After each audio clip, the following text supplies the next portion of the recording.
juga kalau kita bicara soal debat perdana tadi, yang jadi sorotan adalah saling sindir antara calon presiden, terutama ada saling lempar pertanyaan, sindiran dan sanggahan. Kita akan bahas dan putarkan satu persatu. Yang pertama kita soroti adalah ada sindiran dari calon presiden nomor urut 1, Anies Baswedan, terkait dengan fenomena orang dalam terhadap calon presiden nomor urut 2, Prabowo Subianto. Kita dengarkan terlebih dahulu.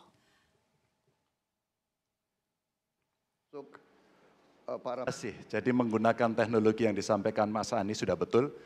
Fenomena ordal ini menyebalkan. Di seluruh Indonesia kita menghadapi fenomena ordal. Mau ikut kesebelasan ada ordalnya. Mau masuk jadi guru ordal. Mau daftar sekolah ada ordal. Mau dapat tiket untuk konser ada ordal. Ada ordal di mana-mana yang membuat meritokratik nggak berjalan. Yang membuat etika luntur.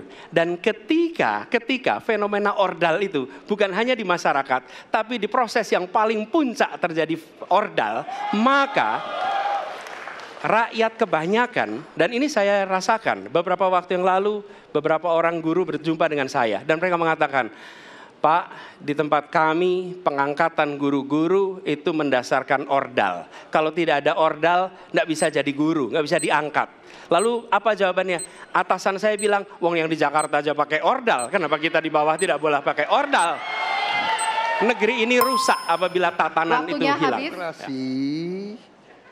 Kekuasaan tertinggi ada di rakyat. Hakim yang tertinggi adalah rakyat. Tanggal 14 Februari, rakyat yang akan mengambil keputusan. Kalau kami tidak benar, salah, berkhianat, rakyat yang akan menghukum kami. Waktu masih ada, Bapak? Saya ke Mas Rizal dulu, gimana tanggapannya tadi soal fenomena ordal dan lunturnya etika? Tapi tadi disebut juga sama Pak Anies, bahkan di posisi puncak aja ada ordalnya.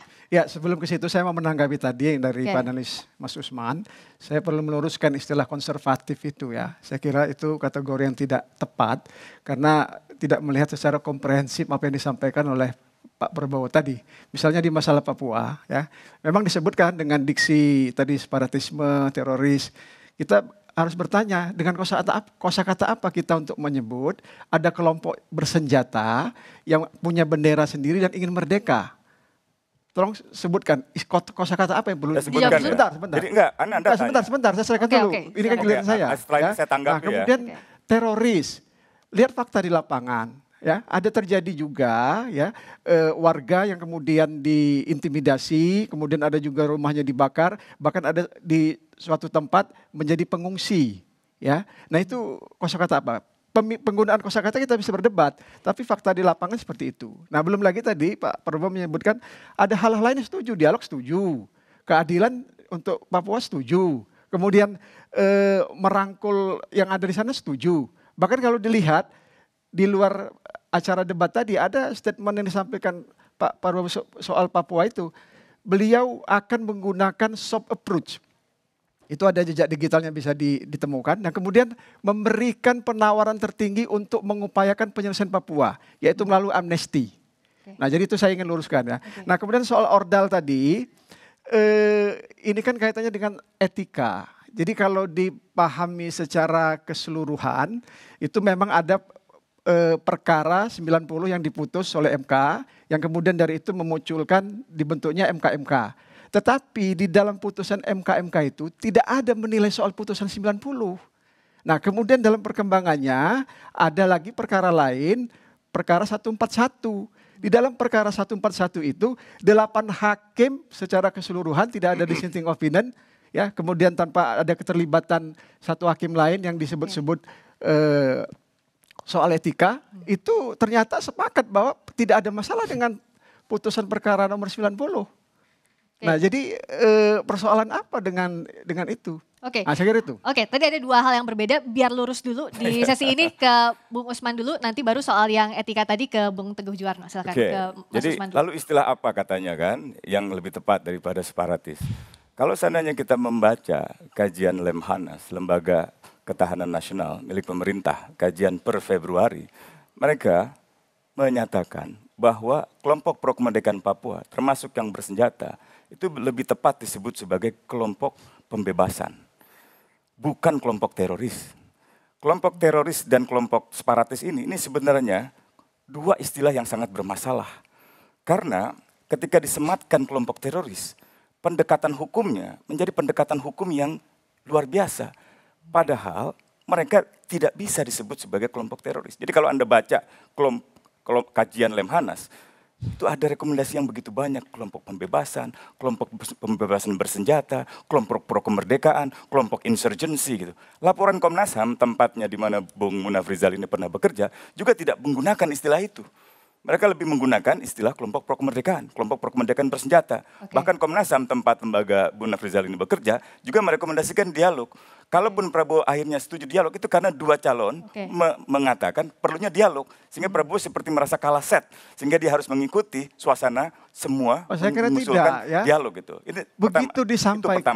Tunggu dulu, Anda tadi minta Anda selesai, saya belum selesai, belum salah gitu ya. Jadi saya kira dalam kasus-kasus yang lainnya, kelihatan sekali, misalnya dari putusan MK disebut ya. Putusan MK sebenarnya Prabowo memberi isyarat bahwa kita tahulah siapa yang mengintervensi. Sebenarnya yang tidak dikatakannya adalah yang mengintervensi penguasa. Tapi tidak ada keberanian untuk mengatakan itu. Karena ia berada dalam kubu yang didukung oleh pemerintah yang berkuasa saat ini. Sementara pertanyaan Ganjar yang menurut dia tadi dipotong oleh moderator yang saya kira pantas disebut kartu kuning gitu ya. Itu pertanyaan yang sangat penting.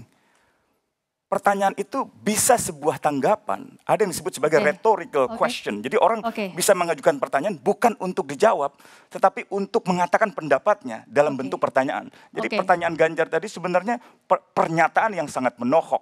Tapi itu justru dihindari oleh yang ditanya dan oleh moderator sendiri. Saya kira itu kritik buat KPU dan moderator sekaligus. Ya, jadi ketika Pak Prabowo menyampaikan bersedia untuk memberikan penawaran tertinggi untuk menyelesaikan masalah Papua dalam bentuk amnesti yang itu belum tidak ada di dalam debat tadi. Enggak, saya ingin menyampaikan kita bahas debat. Enggak, saya ingin menyampaikan soal dialog. Ya tapi kita bahas sebentar, nanti sampai ke sana.